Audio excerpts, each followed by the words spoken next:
ఎగువ రాష్ట్రాల్లో కురుస్తున్న వర్షాలతో ప్రాజెక్టులోకి ఇన్ఫ్లో కంటిన్యూ అవుతోంది. మహబూబ్ నగర్ జిల్లాలోని జూరాల ప్రాజెక్టుకు భారీగా వరద వస్తోంది. దీంతో ప్రాజెక్టు 46 గేట్లు ఎత్తి నీటిని విడుదల చేస్తున్నారు అధికారులు.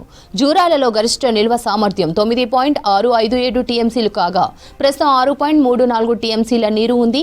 శ్రీశైలం ప్రాజెక్టుకి భారీగా వరద వస్తోంది. ఆల్మట్టి, నారాయణపూర్ నుంచి 2 లక్షల క్యూసెక్కులకు పైగా వరద వస్తోంది. ఎగువ రాష్ట్రాల్లో కురుస్తున్న వర్షాలతో ప్రాజెక్టులోకి ఇన్ఫ్లో కంటిన్యూ అవుతోంది. మహబూబ్ నగర్ జిల్లాలోని జూరాల ప్రాజెక్టుకు భారీగా వరద వస్తోంది. దీంతో ప్రాజెక్టు 46 గేట్లు ఎత్తి నీటిని విడుదల చేస్తున్నారు అధికారులు. జూరాలలో గరిష్ట నిల్వ సామర్థ్యం 9.657 టీఎంసీలు కాగా ప్రస్తుతం 6.34 టీఎంసీల నీరు ఉంది. శ్రీశైలం ప్రాజెక్టుకి భారీగా వరద వస్తోంది. ఆల్మట్టి, నారాయణపూర్ నుంచి 2 లక్షల క్యూసెక్కులకు పైగా వరద వస్తోంది. ఎగువ నుంచి కృష్ణా ప్రాజెక్టులకు భారీగా వరద కొనసాగుతోంది. ఏపీ నంద్యాల జిల్లా శ్రీశైలం జలాశయానికి భారీగా వరద వస్తోంది.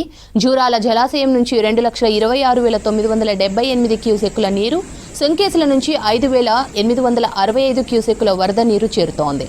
డ్యాం పూర్తి స్థాయి నీటి మట్టం 885 అడుగులు కాగా ప్రస్తుత నీటి మట్టం 859 అడుగులకు చేరుకుంది.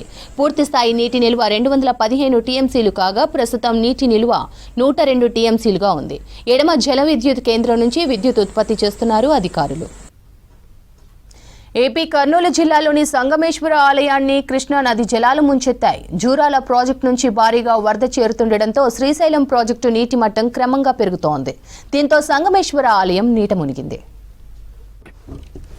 ఏపీ కర్నూలు జిల్లాలోని సంగమేశ్వర ఆలయాన్ని కృష్ణా నది జలాలు ముంచెత్తాయి. జూరాల ప్రాజెక్టు నుంచి భారీగా వరద చేరుతుండటంతో శ్రీశైలం ప్రాజెక్టు నీటి మట్టం క్రమంగా పెరుగుతోంది. దీంతో సంగమేశ్వర ఆలయం నీట మునిగింది.